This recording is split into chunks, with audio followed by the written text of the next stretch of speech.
program associate, and I work for the Professional Educator Standards Board.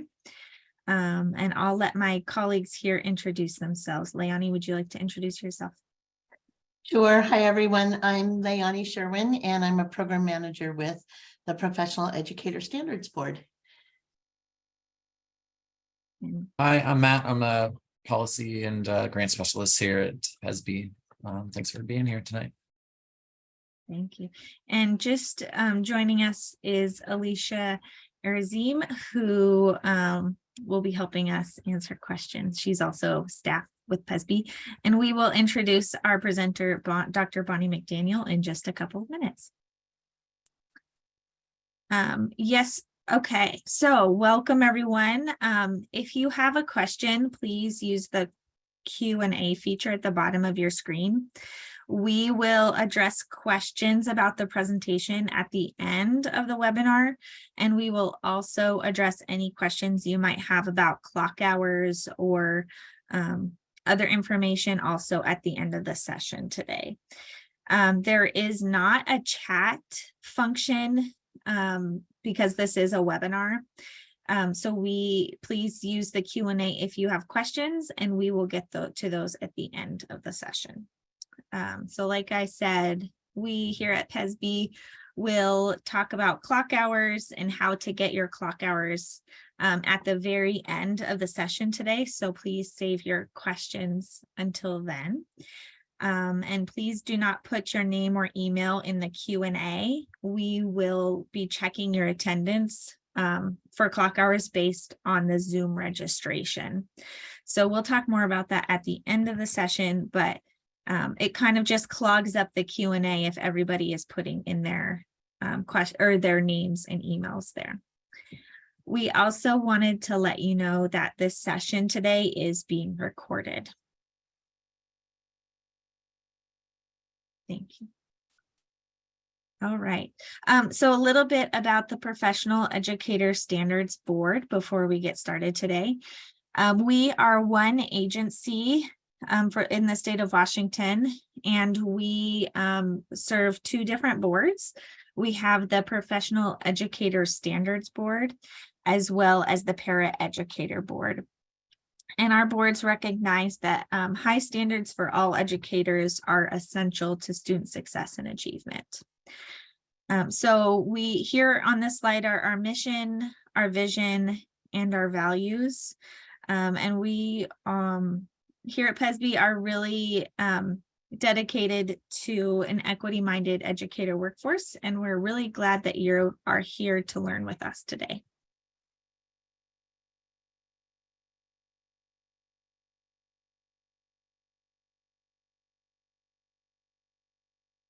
Matt, would you like to do the land acknowledgement? Sorry. Yeah.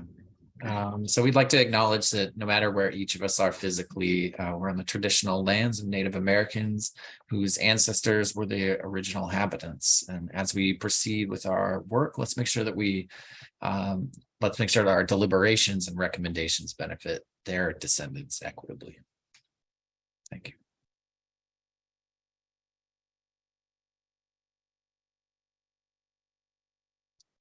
Then also, before we continue, we want to acknowledge the history of this country, one that's fraught with many contradictions. For too long, this country has elevated a story of democracy and freedom while minimizing the impact of violence and oppression on marginalized communities on whose backs this nation was built. Today, members of our Black and Asian communities, along with other communities of color, continue to experience racism through police brutality, mass incarceration, inequitable education and health services, deportation, and other forms of subjugation. We aim to disrupt this legacy of systemic racism by centering racial equity and justice in our work. This is how we stand with our communities of color. So before we begin, we just want to offer a moment of silence to consider these words and how you might join us in this work.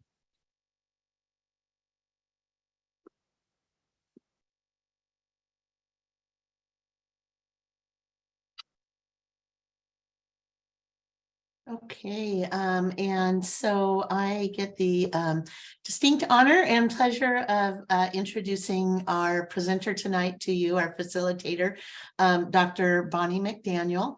Dr. Bonnie McDaniel is the founder and executive director of Emotion Wise Coaching, LLC. She is a current member of OSPI's Cell Advisory Committee representing the Washington PTA. Bonnie was instrumental in developing Washington's social emotional learning implementation briefs for teacher and principal preparation programs. And she also participated in the work group that developed Washington State's social emotional learning standards, benchmarks, and indicators, and Washington State's social emotional learning implementation guide for educators.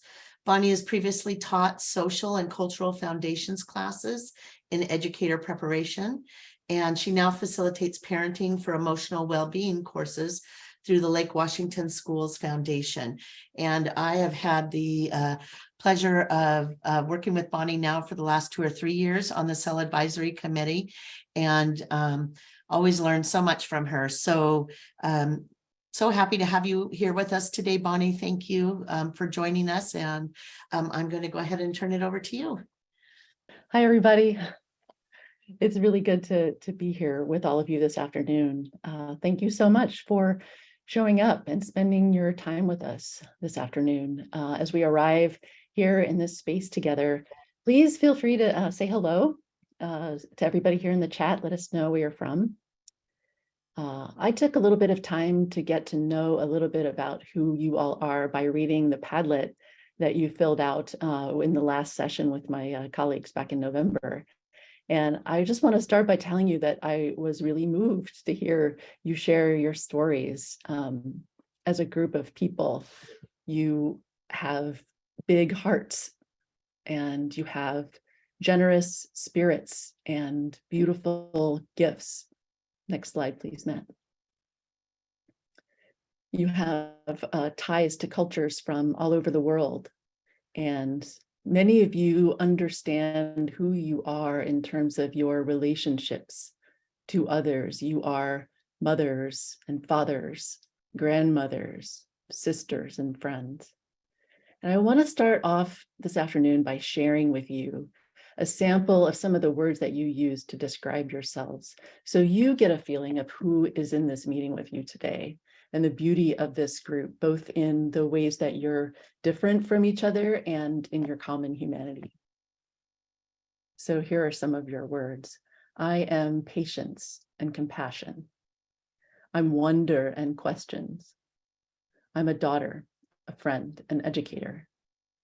I'm Ukrainian American. I am the American dream.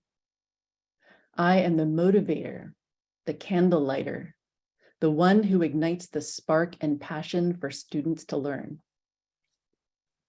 I am grounded in my faith. I'm an army brat, a farmer's wife. I am a member of the LGBTQ community. I'm curious. I'm a cat lover. I'm African American with 4 grandchildren. I'm a survivor. I was born and raised in the former Soviet Union. I was born and raised in the Philippines. I genuinely love and believe in the good in all people. I am a healer. What a difference it makes to know who is in the room with you.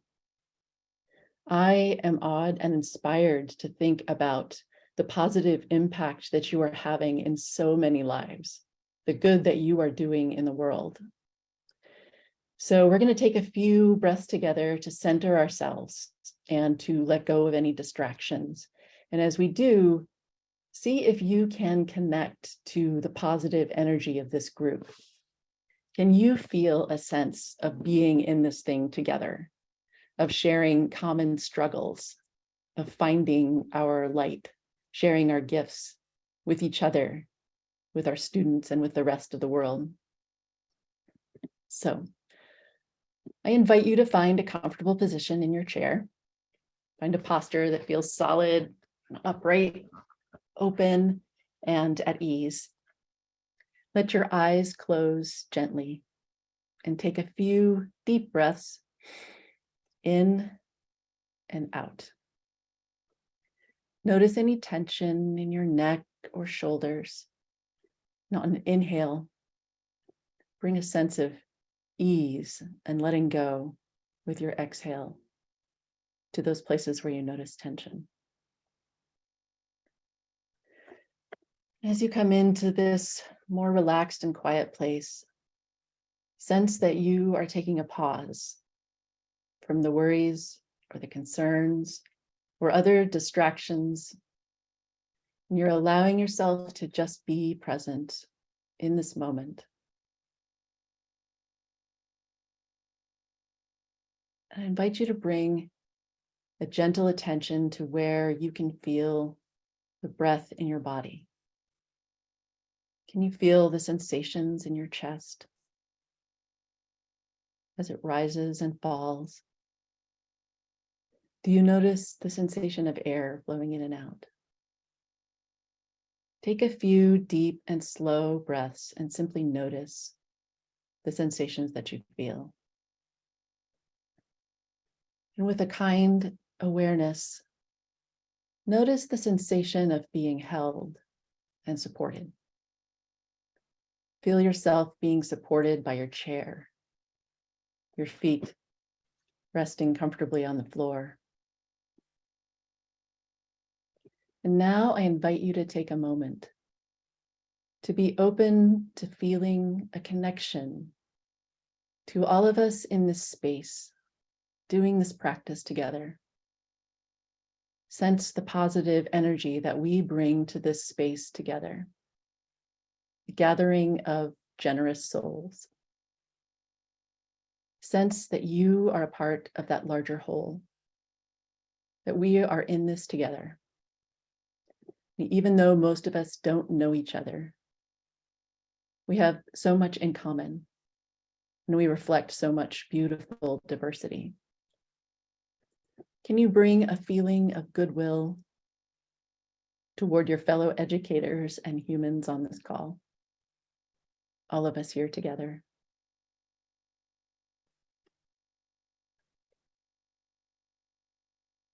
Relax into this space of feeling connected and present in this moment.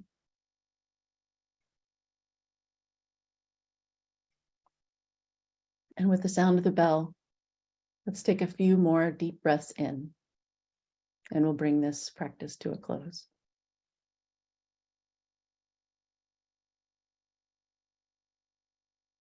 All right, I invite you to open your eyes and rejoin the group. As you do, see if you can savor a sense of that feeling of being present in the moment and a feeling of connection to all of us who are here on this call in this place this afternoon. All right, so from this place of presence and connection, I'd like to give you a few minutes to anchor in your personal reasons for engaging in this social and emotional work together. In the last session, you shared some of your reasons for being here on one of the Padlets. And some of the themes are, you are here for your students, and you see a connection between how you show up for yourself and how you show up for your students. Many of you expressed a desire to grow in your understanding of yourself so you can better understand others. Some expressed a sense that showing up for your students is taking an emotional toll on you, and you're looking for a path that will allow you to give your gifts without depleting yourself, to grow that sense of inner calm that's going to help you show up for the difficult work that you feel called to do and continue to grow through it rather than being drained by it. Take just a minute to reconnect with your personal why. What are you hoping to learn? What is your big question?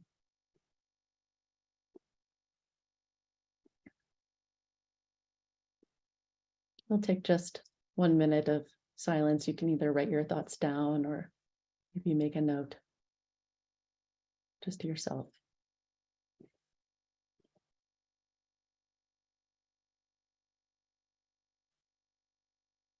Okay. So now let's talk about where we've been. Before we move into the topic of understanding and responding wisely to emotions, I want to do a quick review of some of the ground that we covered in the last webinar on compassionate self-awareness. And that is primarily because these two social and emotional learning areas, self-awareness and emotional regulation, build on each other and they support each other. So in our last webinar, we used Dr. Dan Siegel's metaphor of a wheel to think about self-awareness. And you can see that wheel in the slide there. We can think about attention as like the spoke of a wheel, that we can direct our attention outward along the rim to all the things that are out there in the world. Or we can turn that lens, that focus of attention inward and connect to our own experience, to our thoughts, to our sensations, to the images and feelings that are with us in the present moment. And we can also turn our attention to our sense of the past, who we've been, the experiences that have shaped us, and to our imagined future of who we aspire to be. And all of these things are aspects of our self-awareness. They're all things that we can learn about and that we can deepen our understanding of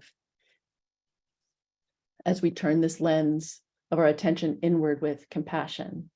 And we talked briefly about the why. Like, there is a growing body of research that shows many benefits, both emotional health and physical health, and even an ability to strengthen our attention, to our sustained attention that can come from cultivating these self-awareness practices, particularly a lot of research around mindfulness and meditation. And some of you may be familiar with that research.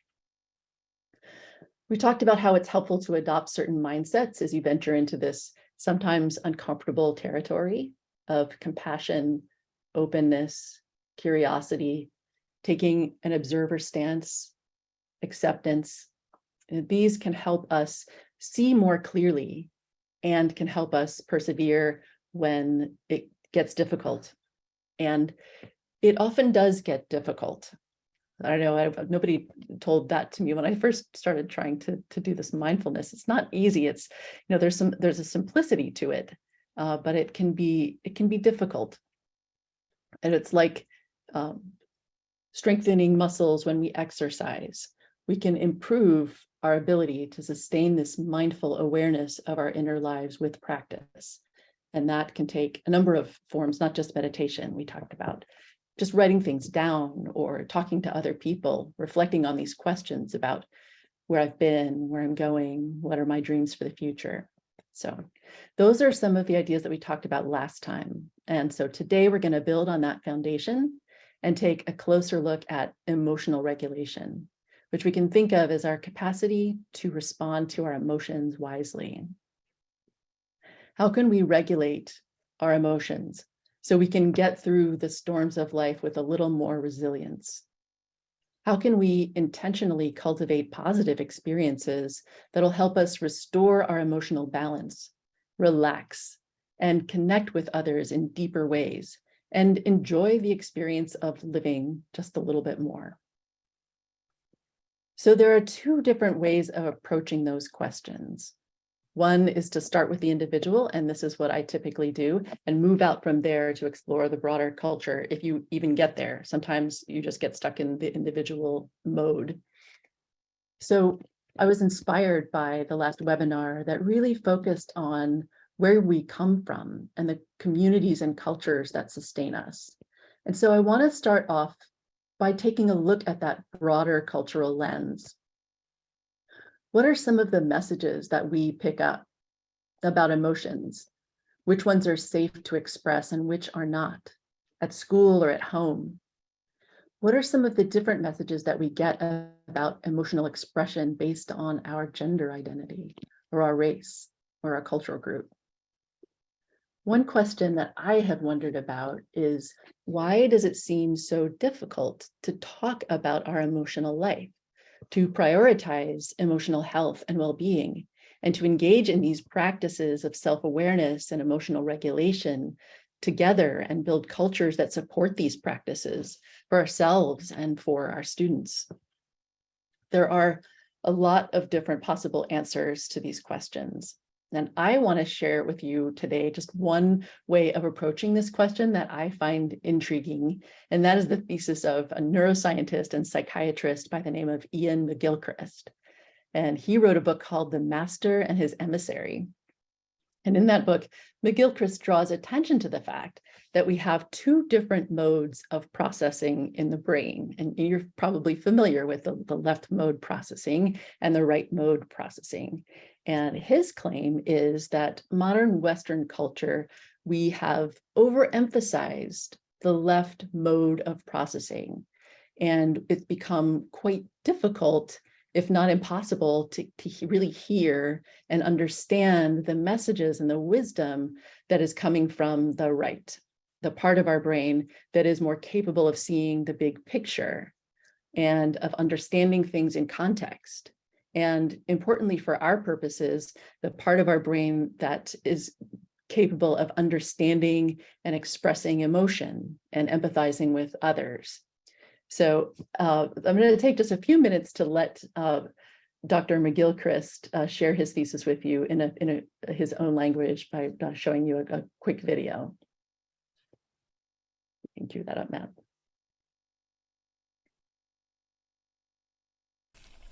But humans are different. The big thing about humans is their frontal lobes. And the purpose of that part of the brain?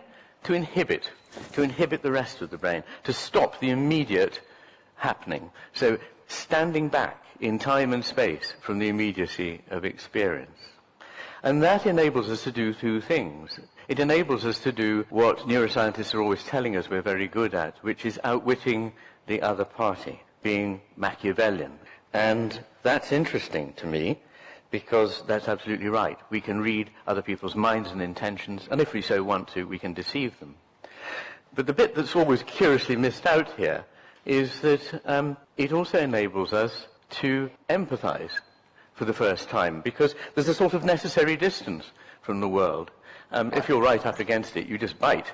But if you can stand back and see that other individual is an individual like me, who might have interests and values and feelings like mine, then you can make a bond. There's a sort of necessary distance, as there is in reading. Too close, you can't see anything. Too far, you can't read it. So the distance from the world that is provided is profoundly creative of all that is human, both the Machiavellian and the Erasmian. Now, to do the Machiavellian stuff, to manipulate the world, which is very important, we need to be able to interact with the world and use it for our benefit.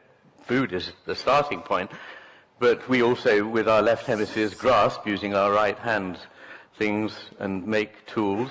We also use that part of language to grasp things, as we say. It pins them down. So when we already know something's important and we want to be precise about it, we use our left hemispheres in that way. And to do that, we need a simplified version of reality. It's no good if you're fighting a campaign, having all the information on all the plant species that grow in the terrain of battle. What you need is to know the specifics of where certain things are that matter to you, and so you have a map and you have little flags. It's not reality, but it works better. The newness of the right hemisphere makes it a devil's advocate. It's always on the lookout for things that might be different from our expectations. It sees things in context. It understands implicit meaning, metaphor, body language, emotional expression in the face. It deals with an embodied world in which we stand embodied in relation to a world that is concrete. It understands individuals, not just categories. It actually has a disposition for the living rather than the mechanical. And this is so marked that even in a left-hander who is actually using their right hemisphere in daily life to manipulate tools with their left hand, it is their left hemisphere, not their right hemisphere, in which tools and machines are coded. So this is very interesting. And it changes the view of the body. The body becomes an assemblage of parts in the left hemisphere. If I had to sum it all up, I would get away from all those things that we used to say, reason and imagination. Let me make it very clear. For imagination, you need both hemispheres. Let me make it very clear. For reason, you need both hemispheres. So if I had to sum it up, I'd say the world of the left hemisphere, dependent on denotative language and abstraction, yields clarity and power to manipulate things that are known, fixed, static, isolated, decontextualized, explicit, general in nature, but ultimately lifeless. The right hemisphere, by contrast, yields a world of individual, changing, evolving, interconnected, implicit, incarnate, living beings within the context of the lived world, but in the nature of things never fully graspable, never perfectly known. And to this world it exists in a certain relationship. The knowledge that's mediated by the left hemisphere is, however, within a closed system. It has the advantage of perfection, but the perfection is bought ultimately at the price of emptiness. There's a problem here about the nature of the two worlds. They offer us two versions of the world, and obviously we combine them in different ways all the time. We need to rely on certain things to manipulate the world, but for a broad understanding of it, we need to use knowledge that comes from the right hemisphere. And it's my suggestion to you that in the history of Western culture, things started in the 6th century BC, in the Augustan era, and in the 15th, 16th century in Europe, with a wonderful balancing of these hemispheres. But in each case, it drifted further to the left hemisphere's point of view. Nowadays, we live in a world which is paradoxical. We pursue happiness, and it leads to resentment, and it leads to unhappiness, and it leads, in fact, to an explosion of mental illness. We've pursued freedom, but we now live in a world which is more monitored by CCTV cameras, and in which our daily lives are more subjected to what de Tocqueville called a network of small, complicated rules that cover the surface of life and strangle freedom. More information, we have it in spades, but we get less and less able to use it, to understand it, to be wise. There's a paradoxical relationship, as I know as a psychiatrist, between adversity and fulfillment, between restraint and freedom, between the knowledge of the parts and wisdom about the whole. It's the machine model again that is supposed to answer everything, but it doesn't. Think about this. Even rationality is grounded in a leap of intuition. There is no way you can rationally prove that rationality is a good way to look at the world. We intuit that it is very helpful. And this is not new. At the other end of the process, rationality, we know from Gödel's theorem, we know from what Pascal was saying hundreds of years before Gödel, that the end point of rationality is to demonstrate the limits to rationality.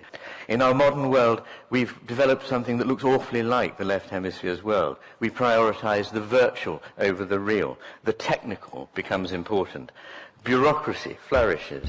The picture, however, is fragmented. There's a loss of uniqueness. The how has become subsumed in what. And the need for control leads to a paranoia in society that we need to govern and control everything. Why this shift? I think there are three reasons.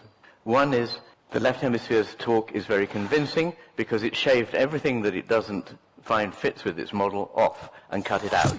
So this particular model is entirely self-consistent, largely because it's made itself so. I also call the left hemisphere the Berlusconi of the brain, because it controls the media. It's the one with which it's very vocal on its own behalf. The right hemisphere doesn't have a voice, and it can't construct these same arguments.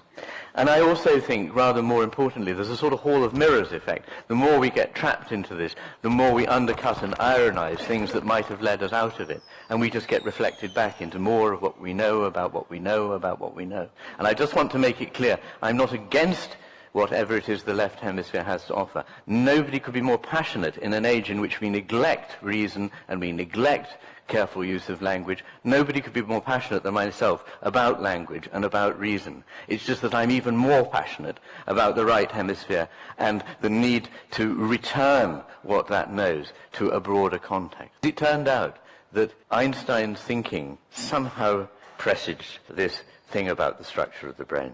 He said, the intuitive mind is a sacred gift, and the rational mind is a faithful servant. We have created a society that honors the servant, but has forgotten the gift.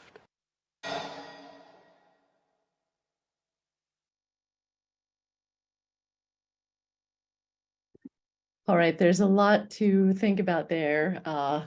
Maybe some of those ideas that you disagree with, and maybe some that didn't quite seem relevant to the topic, which is fair. The reason I wanted to show it to you is that it points toward a kind of explanation for things that have seemed inexplicable to me about the way that we organize social institutions like schools. And maybe some of you have been puzzled by this as well. For example, there's a tendency to view children in terms of objective measures of their performance rather than as complex, living, young human beings. Why we create spaces where kids feel unseen, where emotions are ignored, and where emotional dysregulation is punished instead of understood and responded to with wisdom. Why we don't seem to be able to solve some of our most pressing problems with the tools we're using, but we keep using those same tools anyway. And how cultivating things like self-awareness and emotional regulation and empathy can be understood as bringing the unique perspective of the right hemisphere into view, not getting rid of the gifts of the left mode, but bringing them into balance with the unique perspective of the left hemisphere. Its greater affinity for the natural rhythms of life, its greater capacity to see the big picture, and its closer connection to the felt lived experience of our emotional lives and our capacity to empathize with other people. So with that, some things hopefully for you to ponder. Let's go ahead and jump into a conversation about emotions. So the way that I have come to understand emotions and what I would like to share with you today is this idea that our emotions connect us to the natural rhythms of life. And what I mean by that is all living beings, down to the simplest organisms, have this ability to sense and respond, to detect conditions in the environment that are conducive to its survival and those that aren't. And as living beings, our bodies are designed to do this as well, to survey the status of things as being good for us in the moment, or maybe things are going poorly in the moment. And we can survey that state both inside our bodies and in the environment outside of us. So we can think of our feelings, and here I'm following in the work of Antonio Damasio, who has written on the feeling of what happens, and then a more recent book, The Strange Order of Things. He talks about how we can think of feelings as like news reports that are letting us know how things are going for us. If it feels good, we want to move toward it. When something feels bad, it's an indication that there's something happening that is not conducive to our well-being in some way, and gives us an action urge to do something quickly to deal with it. So we can think of our emotions as elaborations of this basic system, as a response to either external or internal events that accomplish three things for us. First of all, they evaluate what's happening. Is it good for me? Is it bad for me? If so, how good or how bad?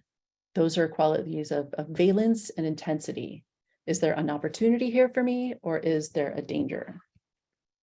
And the second is that they motivate us to act in some way. So emotions have been called action programs because they initiate a set of physiological responses, chemical changes, changes in heart rate, metabolism. There are often characteristic facial expressions and then action urges. If I feel afraid, for example, I might feel an urge to run away. Finally, they communicate. You look at this guy, is anyone noticing as you look at his expression, you can kind of feel some version of what you imagine him to be feeling at the same time? That is very adaptive as a social species, that our emotions are able to communicate to other people in our group and give them some information about how to respond to us. So this guy might need some help. We might need some compassion. So that's a brief description of what our emotions are about. Next, I want to take a closer look at how our positive or negative emotions work within regulation systems. So here I'm following the work of Dr. Rick Hansen, Paul Gilbert, and Barbara Fredrickson, who talk about our emotions as emerging within different regulatory systems that were evolved to meet 3 very strong and persistent needs that humans have: to be safe from harm or threat, to have our basic needs satisfied, that's our drive system, and then to connect or form social bonds with others, and to broaden our perspective and build our resources for the future. So today we're going to take a closer look at just 2 of those emotion regulation systems: the threat system or the safety system and the soothing system. And Rick Hansen has terminology where he calls these the red zone and the green zone. And I think those are nice ways to envision and imagine what those regulation systems are all about. So we can think of the red zone as a system that evolved to allow us to react quickly to threats to our safety. So you can imagine our ancestors that it would be very important to act quickly before our much slower moving thinking parts of our brain could really weigh in on a decision to act. So if there's a predator, there's not time for that. If you want to move, you want to move, and you want to move quickly. And those who did were more likely to survive. So if it feels like when we have those feelings that it sort of takes over and it's harder to think clearly, and sometimes we do or say things that maybe we go back on reflection and wish you hadn't done, that's how those systems were designed to do that, so that we could get out of danger quickly. So the fight response is associated with feelings of anger. And you might notice like a tensening in your jaw or tightening shoulder muscles. Your eyes might narrow. In its simplest form, anger is activated when our path to a goal is blocked. So with anger, we want to engage, to remove the block, defeat the enemy, restore our path to a goal. And the flight response is associated with feelings of fear, or it's another defensive response when we feel threatened. And the freeze response could be associated with feelings of anxiety, dread, or helplessness. We might feel tension in our bodies. It could lead to worried thoughts about what might happen in the future. And these feelings can maybe cause us to avoid the thing that we're worried about. So what I want to say about these emotions that come about in this reactive state, in this threat system, is that we have them for a reason, and that reason is to keep us safe. And they're designed to get our attention. It's why cultivating self-awareness, particularly awareness of what those feelings are, what they feel like in our bodies, can help us know when we're entering the red zone.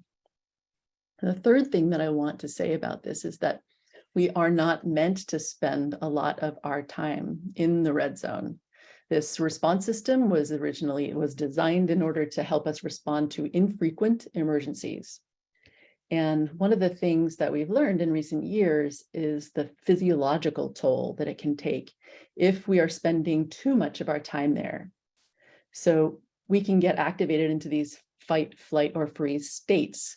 And there's the physiological response to that is that the stress hormone cortisol is released and can move into the brain. And the problem is that over time, and some of you may be familiar with this research that is, I think, kind of emerging and circulating, that it can oversensitize the amygdala, which is like the alarm system of the brain. And that can result in those alarms going off more easily and more frequently. It can also impair the hippocampus, which is responsible for calming the amygdala down. So you can see how over time, if you're in these chronic states, it can lead to some erosion of your ability to respond wisely to your own emotions. Things can get kind of out of whack. So unfortunately, this is where many of us spend our time. And unfortunately, it's where many of our students do as well. So I think it can be really valuable to think about some SOS strategies when you find yourself in the red zone, some ways to kind of regulate so that you can move yourself or shift yourself away from some of those emotions. So I want to talk about, there are many, and I'll talk about a few of them here, and then we'll take a little break. The first is one that is called Cope Ahead. And this is one that it's surprising. We often think of, oh, what do I do in the moment when I'm already feeling, those overwhelming feelings? But oftentimes, situations that activate those feelings are ones that are common, that we can predict. And so Cope Ahead is great. It just means like you can think about what those situations are, and you can think about how you intend to show up, how you want to show up, and create some intention around that before that situation arises. And hit the pause button. This one seems so obvious, and yet it can be really helpful, especially if you can actually imagine, if you start to feel some of those signs that maybe you're headed into the red zone, to imagine a big red button that you just hit, right? And that just creates that moment, that momentary pause, to give you some time to think about how to react. Slow down and breathe, just generally often good advice.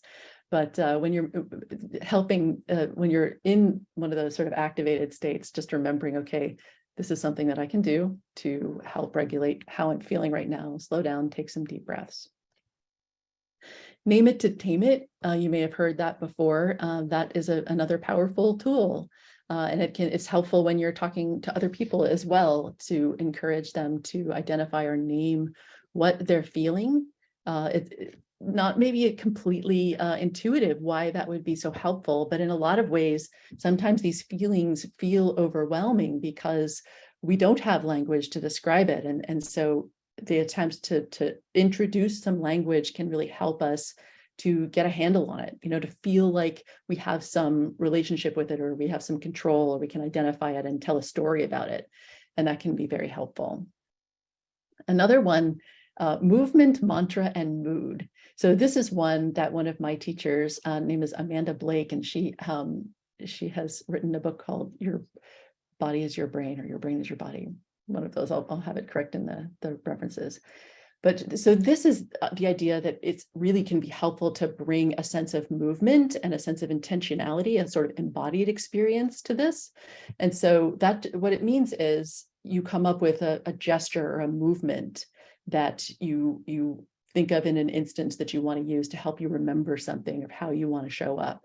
So one of the ones that I have used, this movement, mantra, and mood, when I'm in a situation where I'm going to be interacting with someone who I have reasons to think, based on past experience, is going to maybe arouse some difficult feelings for me, I do this thing where I put one hand on my chest and one hand that's sort of out to symbolize. And the mantra part is, I am okay right now, and I can be calm and present for you. So that's the mantra part. And as I say those words, that evokes the mood for me. And so that's something that I have tried that helps. Reframe. This is to analyze the thoughts or the interpretations that might be triggering an emotion and look for other ways of seeing it, which doesn't mean to tell yourself something that isn't true, but maybe you could shift your perspective a little and remember that your frame is unique to you and it's shaped by your experiences, and that others have frames that are unique to them. It's kind of a moment of humility to think, often when we're in this zone, it can feel like our perspective is all there is. There's kind of a narrowing of our perspective, but that just isn't true. There's other ways of thinking about things and other perspectives. So the next one is imagine your best self. It's a little bit of an advanced move. It's much more helpful if you have given some thought to thinking about, like, who is your best self, or who do you aspire to be in moments of tension and stress. And if you have sort of put some imagery around that or developed a sense of that, then it can be easier to sort of call that up and say, oh yeah, this is how, and there maybe a mantra is helpful too. I want to be calm, I want to be focused, I want to be accepting, or something that helps you to think about how you want to show up. And finally, connect. We'll talk about this a little bit more, but it's clear. I mean, the research is very clear that, connecting with other people it can have a powerful co-regulating or regulating role. And it's also a gift that we can offer to other people, which is why I've been working on that mantra of I am safe over here and I can show up for you, because when we can show up for other people with that sense of calm, and you probably have heard, like, there's emotional contagion, like our emotions are contagious, and that can be, we can communicate stressful emotions, and we can also communicate calm or soothing or relaxing emotions. So connecting is super important. So I think with that, let's go ahead and take a 5-minute stretch break. And as you do, you might think about which one of these maybe you've tried or which ones you think might be helpful to you. You can take a second to write some of those things down during the break, but let's go ahead and take 5 minutes, and we will be back at 4:52. All right, we'll see you back in a few minutes.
All right. Welcome back, everyone. We had a good stretch. And I hope that you are starting to imagine how some of these strategies could be helpful to you or to someone that you know. Maybe there's some that you are already using. I'd like to give you a chance to explore the possibilities a little bit for yourself by imagining a situation that may be a little bit challenging for you. So our imagination is a powerful tool in emotional regulation. Our minds and our bodies connect to each other in so many ways. I could ask you to imagine your favorite meal, and that might cause your stomach to growl. Or you might think about an embarrassing event from the past, and maybe you'd feel that familiar tension in the pit of your stomach. So we can imagine situations where we're moving into the red zone and practice trying out one of the strategies with a spirit, again, of that openness and compassion for ourselves to discover what might be helpful for us in situations that arise either at school or at home. So this is an exercise in bringing that sense of compassion and curiosity to your own experience. And I want to recognize that this might not be a comfortable place for all of you. Exploring your emotional landscape in any form might feel like it's just too much right now. So if that is true for you, notice and please take care of yourself. Sometimes if we can notice and be with mildly uncomfortable feelings, sometimes we can learn about them and learn how to regulate them. But our experiences with this can be very different. So some of us have experienced trauma or other adverse experiences that make this sort of exploration feel like it's just too much. So I encourage you to honor and respect that. So for those who, for whom you feel like this will be okay to explore, I invite you to give it a try. So again, let's take a few nice big deep breaths. Sit comfortably and invite a sense of openness and compassion as you call to mind a situation that maybe moves you into the red zone. Not the most charged situation, but an ordinary situation that causes a low to medium level of frustration or stress or worry. See if you can bring to mind some of the details of the situation. Is there someone else with you? What time of day is it? Notice how you feel. Do you notice tension anywhere in your body? Neck, shoulders, stomach? See if you can bring a sense of openness and curiosity to any discomfort you might notice. And now imagine that you can freeze the scene right there. Just hit that pause button. Can you name the emotion that you're feeling? Can you be with that emotion for just a few moments to explore what might be shaping it? Maybe there's a memory from the past or a worry about the future. Are you feeling tired? In the same spirit of openness and curiosity, imagine a compassionate and wise version of yourself, an authentic self whose actions are aligned with your core values and beliefs. How might this version of yourself respond in this situation? What might be a helpful way to frame this experience? Is there a perspective on the situation that you haven't thought about that seems a little easier to imagine from this place of calm and compassion? And what might be a message that you could give to yourself to remind you of how you want to show up in situations like this?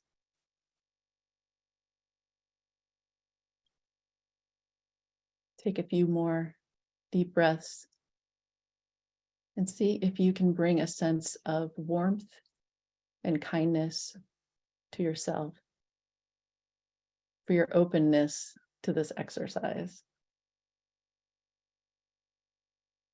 And now let's bring our attention back to the group. So how did that go?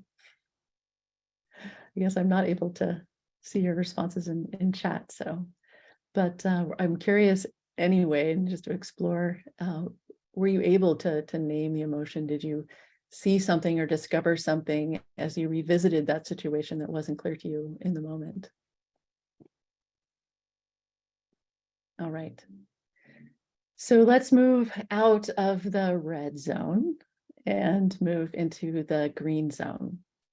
So go ahead and set that aside. And so in addition, see, look at those pictures. Don't you feel better already? In addition to being able to modify how we experience difficult emotions, we can also influence or regulate how we experience our positive emotions. And I think it's worth taking a few minutes to think about this because, we can get, I can speak for myself, I can get so caught up in problem solving mode and keeping bad things from happening.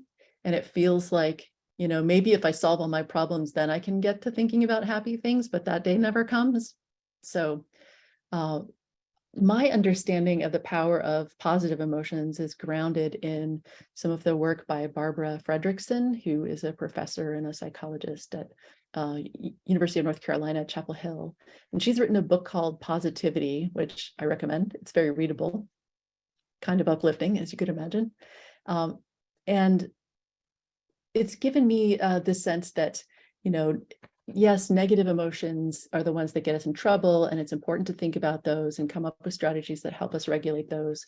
But our positive feelings of joy or serenity, awe, and gratitude, those, they feel good. Just saying those words makes me feel a little bit good because they are good for us. They have a purpose in our lives too. And Barbara Fredrickson's research has drawn attention to this. For example, joy, sparks the urge to play and be creative.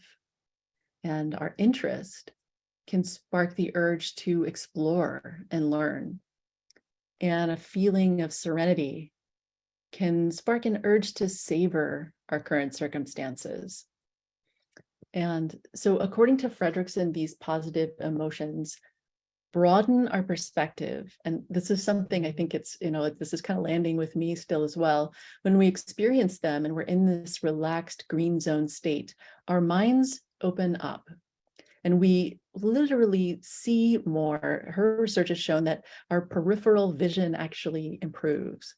So we're more able to connect the dots of different ideas and more likely to see different complexities and aspects of the whole picture. They also build our inner resources. So if you give people skills to generate these positive emotions, they show increased cognitive resources, increased psychological resources like a sense of meaning and purpose, and increased social resources. So people have their sense that people have that other people have their back, or they're able to support and be supported by others. These positive emotions are also the fastest way to recover from stress. They're like a reset button. We're talking about buttons a lot. This is reset, that if you experience stress, it increases your blood pressure, your heart rate. The fastest way to recover from that is to turn your attention to something positive. So it's worth pointing out, I think, because there's a fair amount of talk in the broader culture about toxic positivity. This is not about living in some sort of artificial happy place, pretending to be super positive no matter what's going on. This is really about being authentic and bringing some intention to the things that truly and genuinely bring us joy and inspire a feeling of gratitude, and creating some space in our lives to experience those things and understanding the benefits of that in terms of our mental health, in terms of our physical health, and in terms of creating, a positive upward spiral in our emotional well-being and physiological state. To show you what sort of effect that this can have on our bodies and our physiological state. One of the studies that Fredrickson did was to ask participants to think of all the people that you connected with today. How close and attuned did you feel?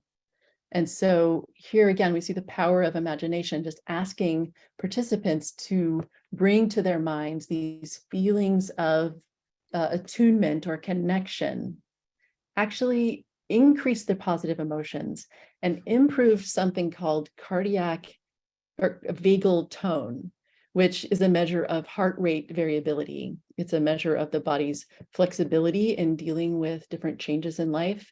And so what she says is that each experience of connection operates like a tune-up for the heart that makes our heart physically healthier. It can the cardiac vagal tone predicts the body's ability to regulate glucose, inflammation, as well as cardiovascular function. And it's a key marker of physical health that shows improvement little by little as we connect. So just like spending a lot of time in the red zone can take its toll over time on our physical and mental health, spending time seeking out ways to bring more of these positive emotions into our life can have the opposite effect on our bodies and our mental health. So some ideas, some things to think about to bring some more of this energy into our lives. The first one is to try to increase the ratio. It's just a mindfulness, like what are the not big things, but little things. Take time to notice what brings you joy. Is it the dog, your cat, that smell of coffee in the morning? Just, it can be those little things too. Just take that moment to notice them and then let them land. So often we're just moving on to that next thing. But if you take that moment to, appreciate something good, look for it, take it in, savor it.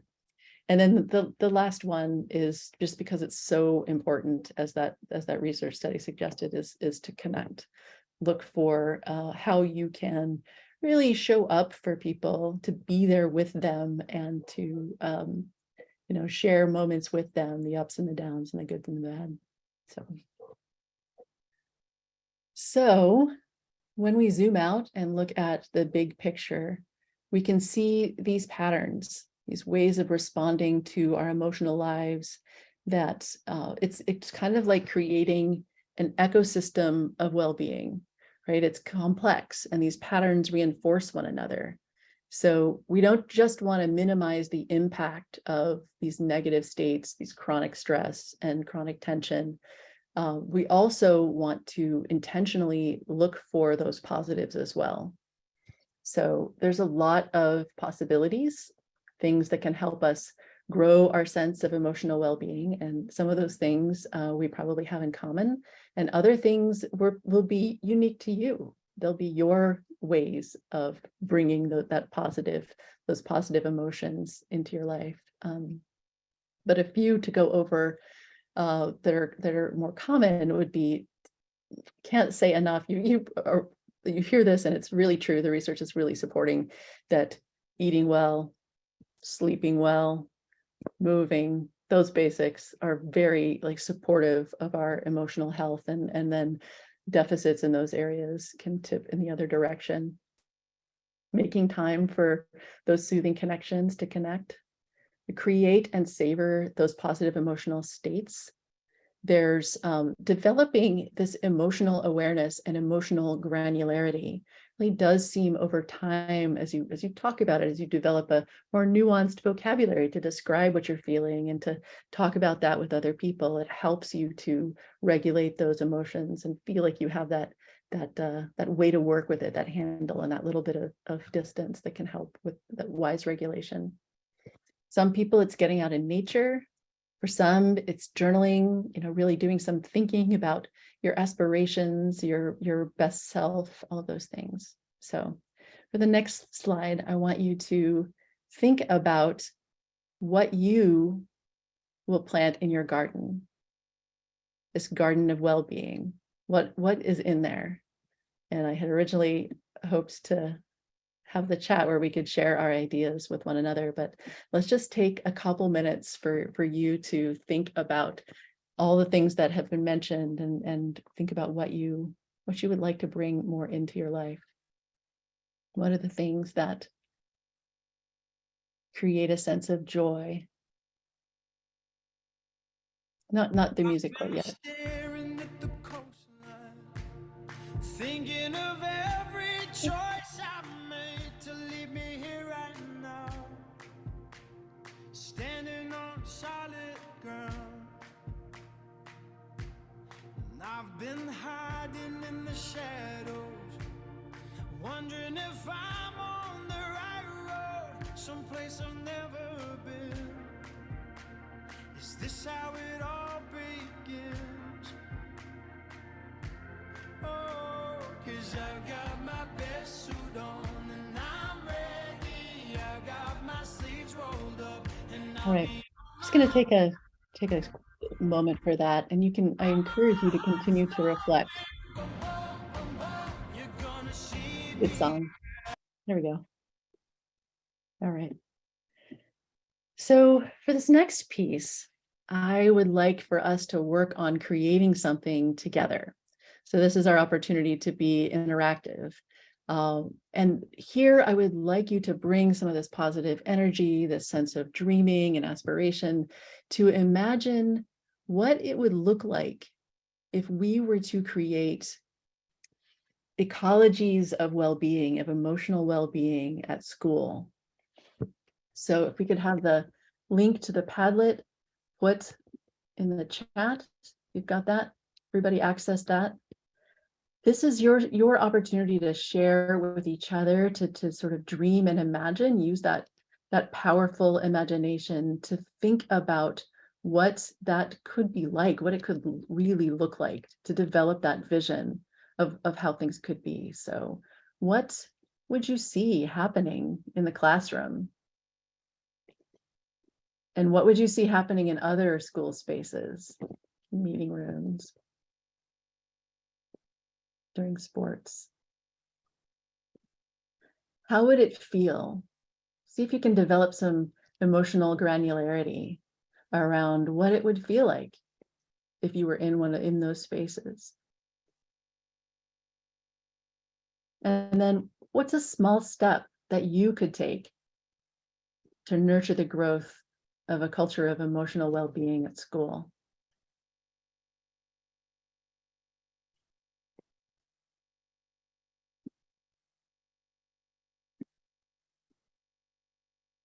And finally, if we get to it, and you can work on this after the webinar as well, what's a bigger thing that you could create if you worked together?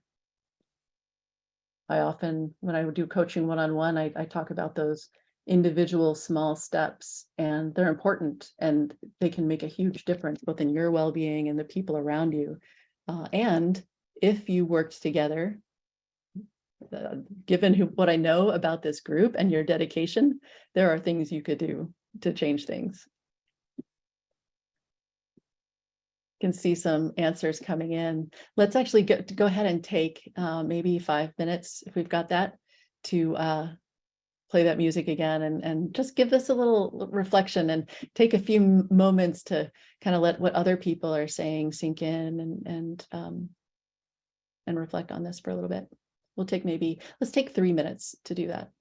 Staring at the coastline, thinking of every choice I made to leave me here right now, standing on solid ground. And I've been hiding in the shadows, wondering if I'm on the right road, someplace I've never been. Is this how it all begins? Oh, 'cause I've got my best suit on and I'm ready. I got my sleeves rolled up and I'll be on my way. While my heart's thumping, boom, boom, boom, boom, you're gonna see me rise.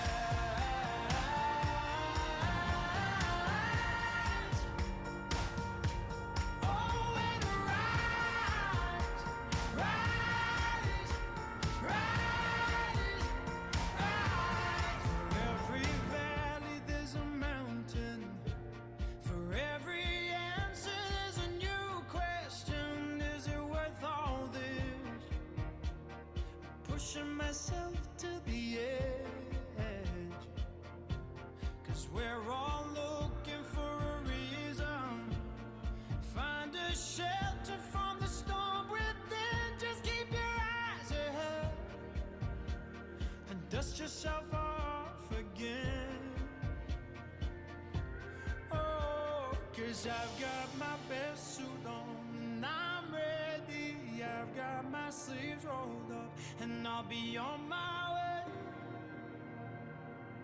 While my heart's thumping, boom, boom, boom, boom, you're gonna see me rise.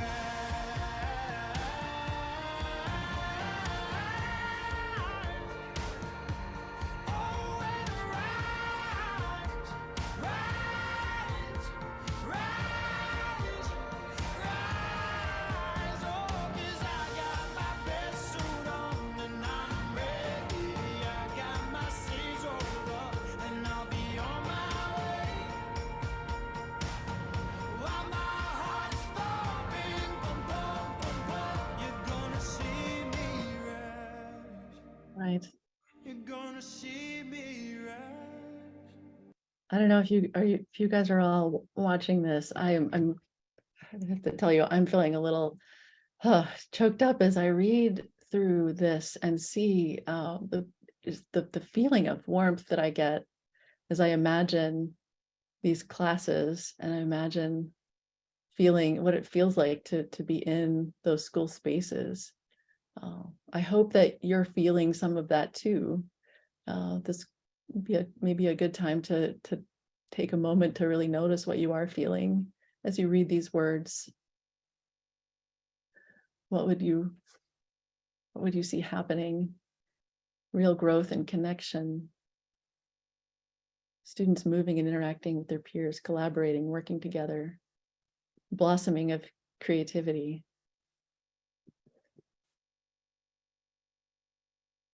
I hope that as you think about some of these things and you know, maybe go through some of those steps of really noticing and allowing some of those feelings to kind of sink in and land, and really support a vision of what could be if we were able to create these spaces.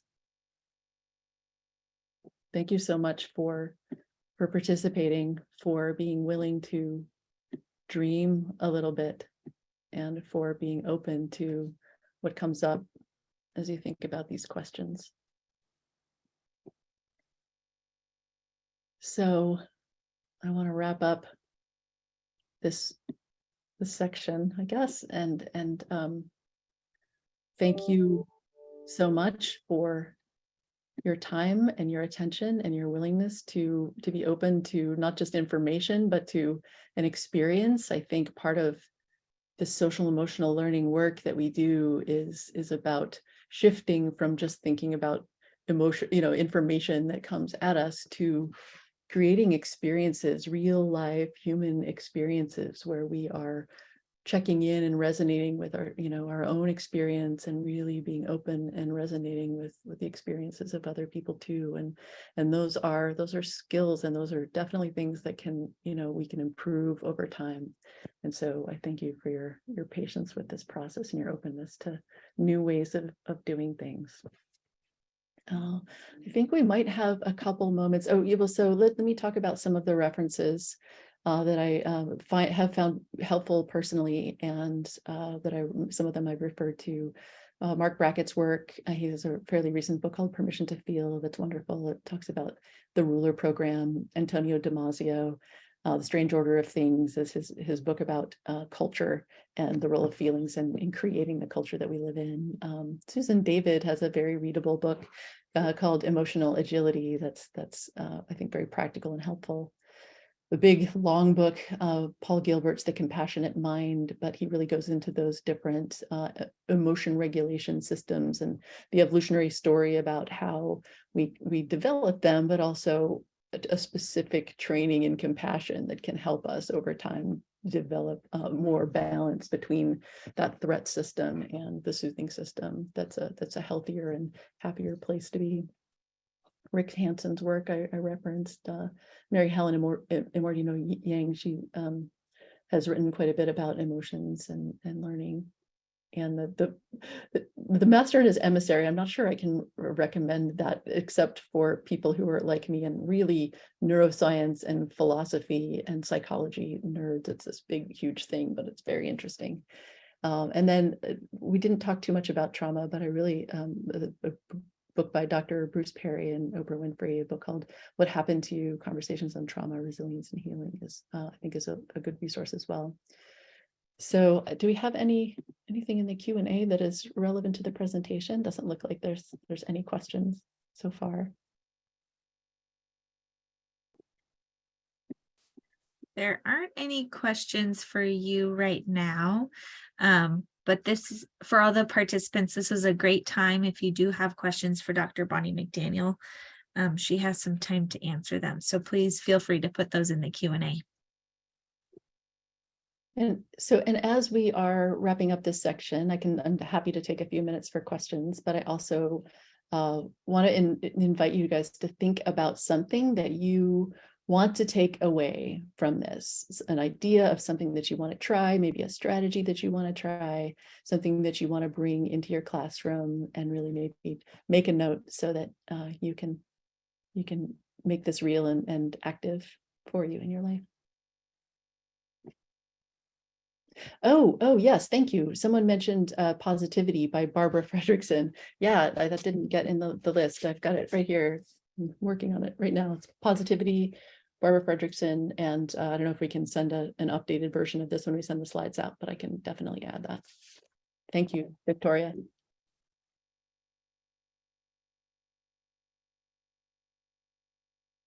Anything else? Questions, comments? Bonnie, I see another question in the chat said, what was the title of her book? Is that what you were referring to, the Positivity? Positivity, yeah, by Barbara okay. Fredrickson. Thank you. Okay. So quite a few questions you're getting now, Bonnie. I don't know if you can see them or do you need us to read them to you? or- No, I looks like I have. Okay. So the video, there's someone who says there's a lot to unpack in that piece. So what was his purpose? So he's such an interesting guy. Like I said, he's an Oxford scholar, a philosopher, and a neuroscientist and a psychiatrist. And I think so he has also worked with a lot of patients who have they call them split brain patients, or the corpus callosum has been severed, and so you can really see how those different sides of the brain function.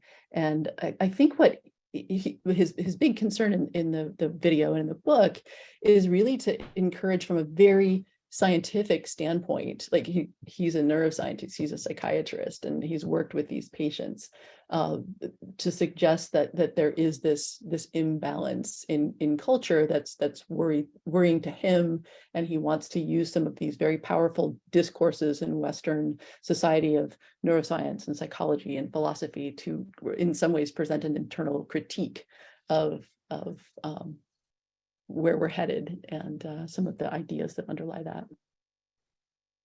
Yeah, definitely a lot to unpack. And like I said, like some of that, I don't agree with all of the things that he was saying in that as well. But I do feel like, for me personally anyway, there's something there in terms of getting a grip on why some of this work feels so hard and that we're swimming uphill. Oh, someone said that they're going to use the suggestion of putting your hand over your heart. Good. Yeah, it's one of those things. I think it came up that some folks have, it's hard sometimes to be with people who are struggling. And, so many of our young people are, that it can be draining, right? And so one of the things, and have heard about this from other contexts too, of just trying to visualize and use that imagination to remind yourself of the difference. Like, I'm over here and you're over there, and I am good, I am safe where I am, so that I can show up with that feeling of calm and kindness and acceptance for you. And yeah, that's easier said than done, but sometimes that movement mantra mood can help.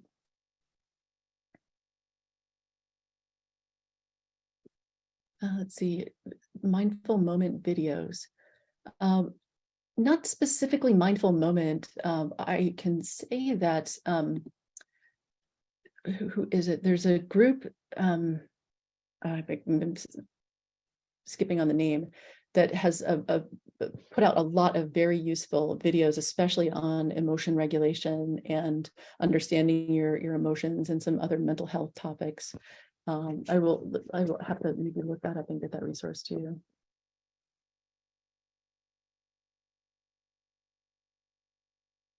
Lots of great questions. Good. There's some people saying they want to implement boost the green zone techniques. Nice. Oh, someone says remind me of the mantra. Yeah, for me it's simple, and this is something I encourage you to play around with. Come up with something that works for you. I've tried various different things to help me. I tend to lean toward the more anxious end of the scale, so I kind of have lots of opportunities to practice some of these strategies myself. And so the one for me is, I am, like, put a hand on my chest. I am safe over here. I am calm over here, and I can, like, my other hand reaching out and saying, I can show up with calm and presence for you. But play around with it, whatever it is that you're looking to bring into your life, or you'd like to remind yourself with. See if you can explore adding that gesture.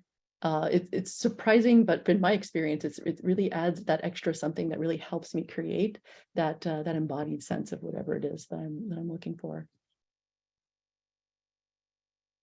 All right, it looks like maybe some of the questions are heading more toward the practical clock hours end of things. So I guess maybe with that, Bonnie, I think I see a couple more, and forgive me if you've already answered them. Maybe I missed them, but one of them said, can you address the power of greeting our students at the door, setting a tone, advice on how to set a calm, safe, positive, and inviting tone?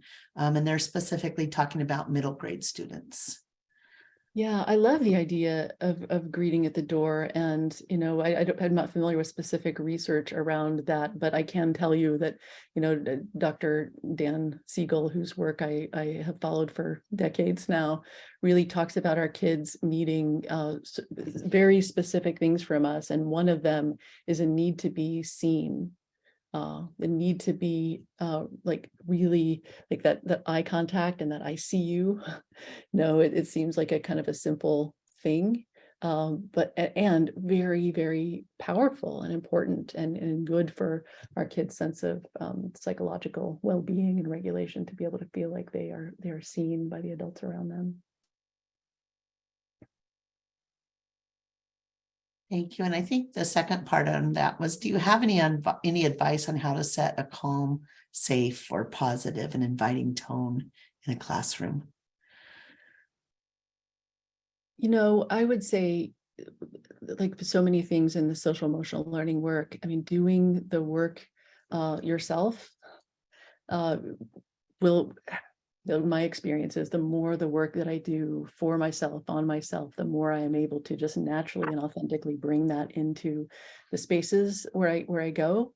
And so I would just to highlight that as a first step is to identify some practice, some maybe with a friend, like getting help with these things is often really useful to sort of continue to build those skills, either mindfulness skills, journaling, something like that, to continue on your own individual path. And then, I think the ideas will flow. As you do that work, the natural things will come up for you to do to create those spaces, I think. And I would say, like, take a look at the Padlet. People came up with some fantastic ideas of what it would look like and what would be happening in schools. Yeah. Thank you, Bonnie. There's another question says, how do you feel about showing emotions such as a feeling of sadness in your classroom when teaching your class?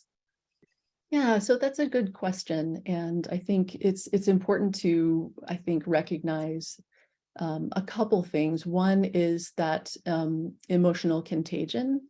So I think as adults, and this tends to be true for parents as well, I think it is important to be mindful about how you're showing up as a person in authority, and as a person where young people will experience your emotions in a different way than a peer or another adult would. So, and that being said, it can be very helpful and powerful to own up, to say, this is something that I'm feeling. And in particular, if you can demonstrate kind of live and on the spot, and this is another reason why doing this work, can really help you with this, to something that you do. Like, this is, if you can say, like, I'm really feeling kind of sad, and when I'm feeling this way, something that really helps me is just to take a few deep breaths, or to really connect with people, or talk about something that feels very connecting, or maybe go out for a walk in nature, so that you are sharing that you're an authentic person, and that you have emotions, and that you have things that that you can do to help you when you are feeling those things. And that can be really super powerful modeling for young people. Great. And I think there's a couple more if you have time Yeah, sure. to answer a couple more. Okay, great. One says, what examples might you be able to share about the positive impact of integrating yoga for kids within schools? Yeah, I don't have the data on that, but it does exist. I would say do a search for that. I wish I had those numbers like available for you, but I do know that from many different of these resources that I have shared with you, the research on the benefits of, and one of them actually did study both yoga and mindfulness. There's a lot on mindfulness-based stress reduction techniques that are really coming out with the positive benefits for kids. I actually could take a second. I might be able to put my hands on that research study to reference for you. Let's see if I can. Thank you. And then if not, we can always send that out. If you want to get that to us, we can always send it out in an email to all of the people who registered.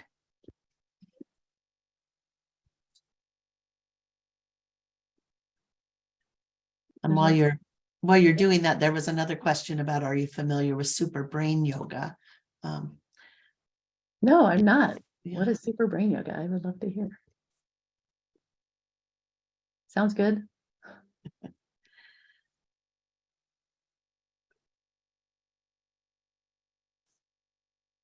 Oh, yeah. There's something that says, yeah, there's some really good comments. Have noticed, so I will share something with you of my personal experience about how doing some of this work has really transformed my relationships with younger people. I would say that before really taking all of this stuff seriously in a experiential way, like I've been taking this stuff seriously from a cognitive, like abstract kind of way for a very long time. But it wasn't until I really started doing the experiential work, the mindfulness-based work and the journaling and the processing with other people, that there was really this transformation. And one of the things that I have noticed is that my ability to notice other people's nonverbal information, tone of voice, posture, all of those sorts of things like facial expressions, and really have those register and be a little wiser at interpreting those things. Like I would say that before, I can look back on instances where I was with someone and they were giving me very loud and clear signals that were coming that way that I was not able to process because I was so cued into words.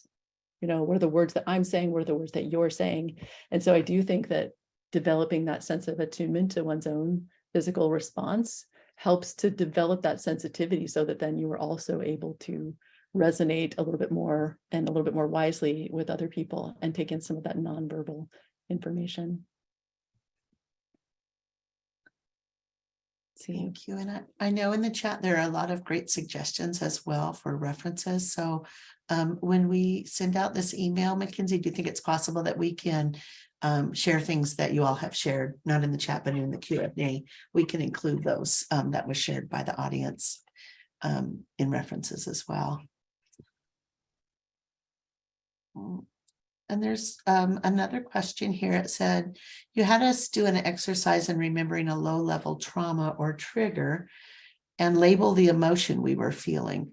How do I go about digging deeper when all I can identify is anger? Yeah, that is a really good question. And I would say,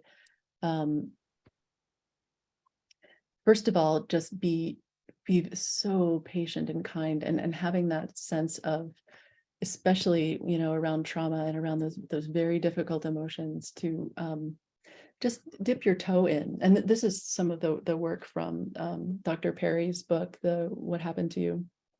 He talks about how if you can just notice a little bit and then take very good care of yourself around that, and move out if it starts to feel overwhelming or flooding.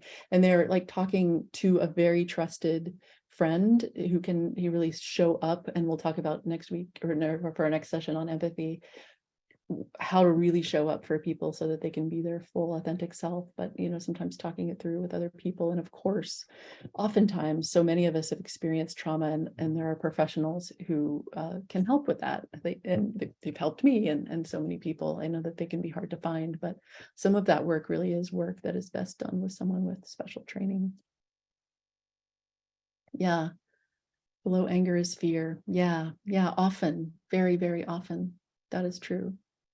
And so just being with it and being curious and kind and compassionate to notice what might be under it can be super helpful. And again, often, with the very big, overwhelming things, doing that with a professional can be super helpful. Thank you. And I know there's a question in here. It says, are there schools or districts that are doing the work and doing a good job of creating the kind of spaces we wrote about on Padlet? And I'll let you answer that if you know of any, but I also want to suggest to the audience, if you feel like your school is doing a good job of this, or district, feel free to put that on the Padlet even, and then everyone can kind of look and see. That can be shared with everyone because everyone has access to the Padlet. So Yeah, that's a wonderful idea. And I don't have like particular information about this exemplary schools. We are building those systems that can support schools to do this work on the social emotional learning committee, but I don't have, I don't know, Leonie, is there anything that you want to say about that, like kind of where things are? You know, not specifically. We're going to talk in just a minute when we do closing slides about some modules that OSPI has. And I think that the OSPI website, if you just go to their website and Google social emotional learning, you're going to come to their webpage, and they may have some information on there. I know that they are working with some schools, so I'm not sure if there is, but you may want to check and see if there's some information on there. And if not, feel free to email them. They've got a contact on their page, and feel free to email them to ask that question as well, because they probably will have some they could share with you. Some folks have put some things in the Q&A, which you're welcome to do too. Someone says Battleground School District has SEL centers at elementary, middle, and high school. Yeah. Wonderful.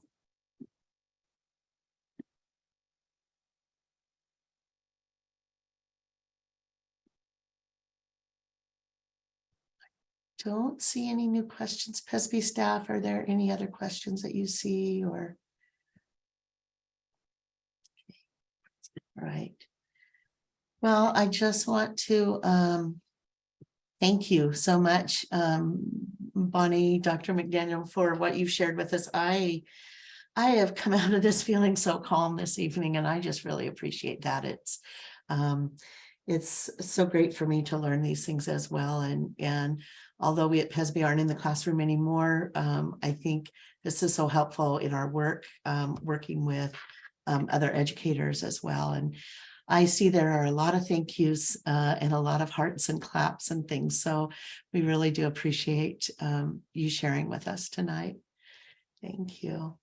It's been my pleasure, really, getting to know who you are and the work that you're doing. I really felt this sense of kinship and connection to all of you. And really, I am just hopeful that you're able to feel that a little bit of a sense of connection to all of us who are here, who are doing this work, and who just want to keep showing up and bringing our gifts to our students and to the world. Thank you. All right. Well, and we look forward to seeing you in a couple of months again for the next session. So, yeah. All right. Bye, everybody. Bye. Thank you. So we're going to go ahead and just move on to some closing information.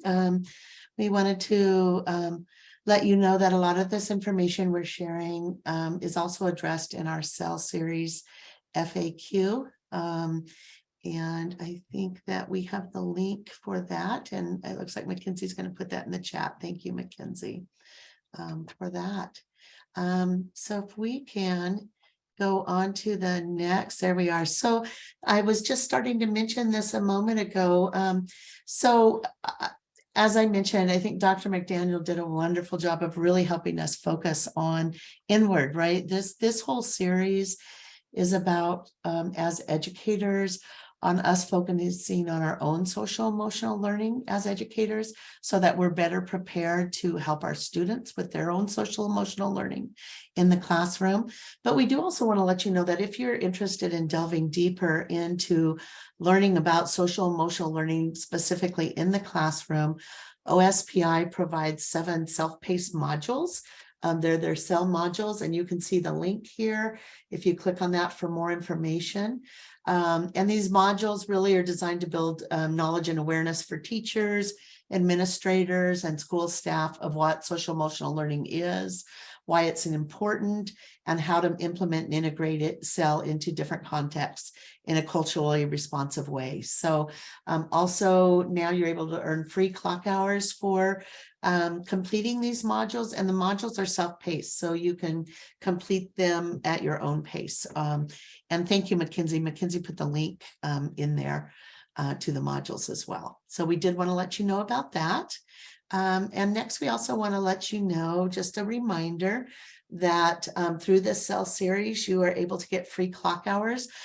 There's a possibility of earning up to 38 free clock hours if you are also completing a professional growth plan. So you can earn 1 clock hour for the series session kickoff, 2 clock hours for each professional learning session you attend or also watch the recording of. And we will share with you in just a moment where you can find those recordings. You can also earn, as I mentioned, that additional 25 clock hours by completing a PGP. And in each session that you attend live, you'll be given the link to register through PD Enroller for those clock hours if you haven't already. So I think Mackenzie is going to finish us out here. Thanks, Leonie. So to get clock hours for today's session, you will need, in addition to attending today, you'll need to enroll for clock hours through the PD Enroller link that I just put in the chat. So you'll need to log into PD Enroller and register for the session today in order to get the clock hours. And then, like I said, you'll attend today's session, which you are if you're on this call. And Zoom is automatically recording your attendance here with your name and your email that you registered with. If you registered with a different email than what's connected to your PD Enroller account, please just send me an email and I can make sure that your attendance gets recorded. And we'll put my email address in the chat in a minute. And then you can also earn clock hours by watching the recording of this training or this webinar today. So you can watch the recording and you'll have to submit an attestation form. And all of this will be linked in the cell series schedule document, which we can put in the chat in a minute. But all of these, so for today, to get clock hours again, you'll enroll in PD Enroller and your attendance right now will count. And then, or you can watch the recording and submit the attestation along with the PD Enroller registration. And Leonie just put my email in the chat, so feel free to email me if you're confused or don't think your attendance will be recorded correctly. Here is the cell series schedule overview. So right now we are at our January session.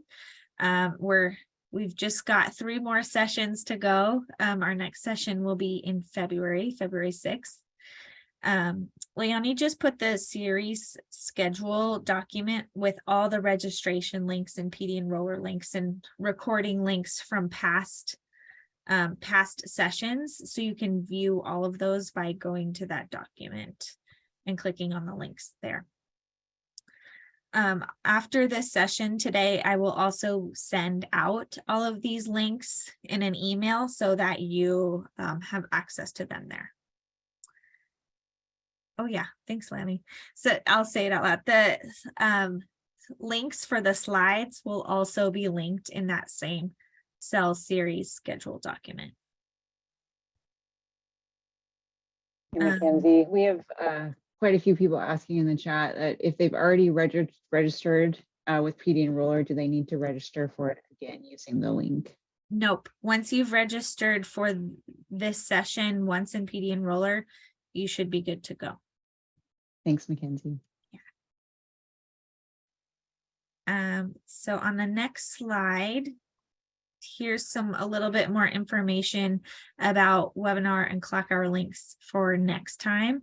So to attend future sessions, so our session in February, and we'll have more sessions in March and April, you'll need to register through Zoom, through the cell series schedule document. And then once you register for Zoom, please save that registration confirmation email in order to get into the Zoom link. And then to earn clock hours, you can enroll through PD Enroller. All of the links for future sessions for PD Enroller are linked in the cell series schedule document as well. So you can go ahead and register for Zoom and PD Enroller for the rest of the spring if you'd like to now. For past sessions, if you want to earn clock hours for past sessions, we had a session in September, October, and November. You can watch those recordings, which are linked in the Cell Series schedule document, and then register for PD Enroller, which are everything is linked in that same document.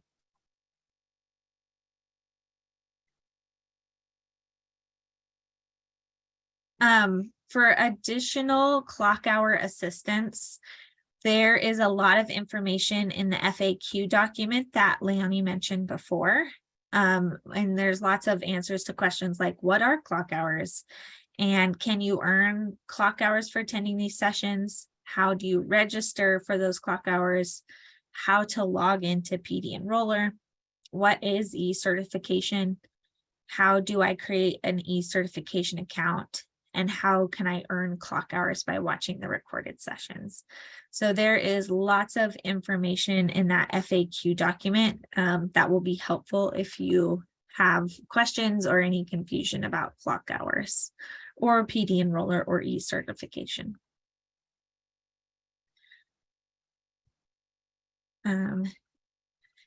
Then I also wanted to address PGPs. Leonie mentioned that you can get up to 24, is it 24 or 25? 25 clock hours free for completing a PGP. We've talked about PGPs before, and you can find more information in our kickoff video, which is linked in that Cell Series schedule. But there's lots of information on PESB's website as well at pesb.wa.gov. So if you go there and click on current educators at the top, and then go down to professional growth plans, which is a PGP. And then there's lots of information on that website about PGPs and how you can complete one. Leonie? Thanks. Okay, so I think we are on to our next slide, which is talking about our next session. So we're really excited. We hope you've had the chance to attend our previous sessions. If not, we really encourage you to watch the recordings. They're very different. We have two different sets of presenters, very different from each other, and yet they really blend really well together. And so we're excited about our next session as well. The next session is self-management, self-guidance, community building using transformative strategies. And so our presenters will be talking about understanding how to develop your personal and professional identities in community with others. So our presenters are Dr. Marissa Windmill and Sulan Huakano, both practicing educators in the P12 system. And really, they will be focusing on utilizing self-awareness to learn to remove the distractions, remind ourselves of our purpose, restore healthy relationships, and authentically listen to the collective wholeness. And so they're going to be talking a lot about utilizing social awareness to learn how to cultivate a collective community and sustain wellness. So I'm really looking forward to that. We hope that you can join us. That is coming up very soon, Monday, February 6th at 4:30. So again, the link to that is in that Cell Series session schedule that we shared with you. And so you can register for both Zoom and PD Enroller through there. And so I think we will move on to any final questions. Mackenzie and I are happy to stay on as long as we need to answer questions. So if you need to hop off now, please feel free. We want to thank you all for taking time out of your busy schedule and one of your evenings to join us. And we hope that it was beneficial for you. And we look forward to seeing you in the next session.